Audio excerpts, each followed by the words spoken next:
Hey everybody, it's Matt from You and Your Horror Movies, and welcome to day 3 of my 31 Days of Horror.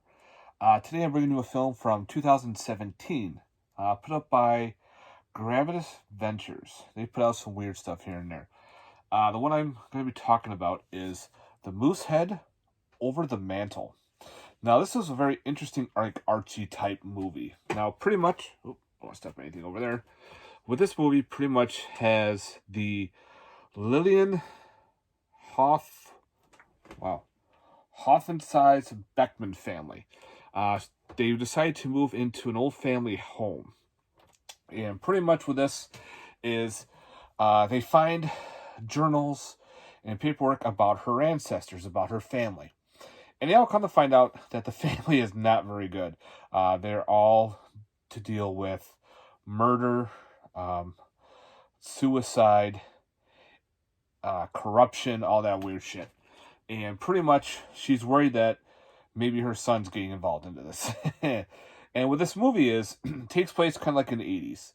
But it always goes back in time to the 1800s, the 1920s, I think it was, the 40s, the 60s. So it pretty much does like a century worth of her family. It's not an anthology or anything like that, because it does jump from like the 80s to like the 1800s to the 40s, and then it flip flops all over the place.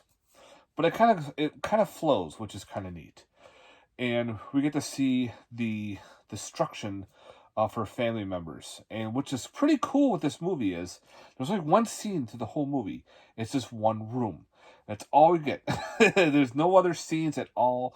There's just this one room that's been changed to look like for the fit the times. And what also is cool is it's shot in the view of the moose head that's hanging over the mantle that's looking down. And there's also two other stuffed heads. I think one's a deer, and then I think it was a fox, and they're all different locations. But it's always the camera is shot through the eyes of whatever dead animal is hanging up. Like if they had it hang side on a box, the camera would be angled at the side of where the box would be. And same thing would be like over the mantle looking downward and so on. So I thought that was really cool how that was shot. I wish this was done like anthology-wise, do the 1800s first, then build your way up, or, start with the 1980s and then go back in time. But the way it does is it's kind of interesting. It kind of flows that way. And I liked the story. Like the whole setup was pretty cool. It's not very gory. There's not a lot of blood actually, and there is like no nudity or anything. But there's some really fucked up shit going on with this family, especially through the generations. Like the 1800, they were pretty gory family. I say that for a fact. Pretty fucked up family. And then later on, get to like some people who are drunk, but one of them is kind of a abuser.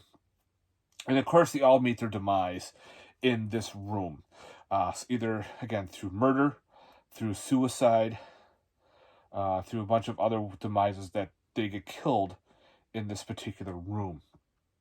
And of course, in the 80s, she gets handed to this house like in a deed or something from her mom that died supposedly.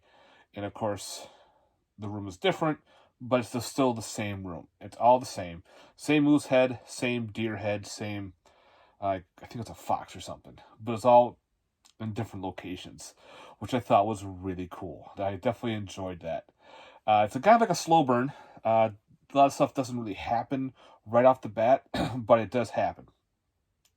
And I definitely recommend checking this out if you like weird, like almost like a murder mystery slash it's got a little bit of a thriller type deal, but it's got that mystery suspense. It's all based on murder and everything. Really cool flick. I like him. I like how it was shot. I like the storyline.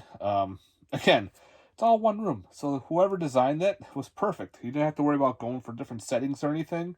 You have one room, and like they're pretty much the three different camera angles, and that's how it was pretty cool. I like how they did that.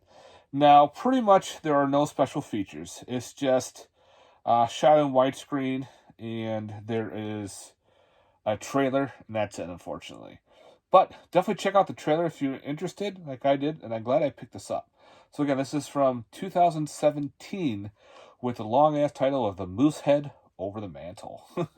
So you guys, if you like that kind of shit, I definitely recommend checking this one out. I had a good time with it. All right, guys, thanks very much for watching. I hope you enjoyed day 3 of my 31 Days of Horror. Let me know in the comments down below your thoughts on The Moosehead Over the Mantle. Peace.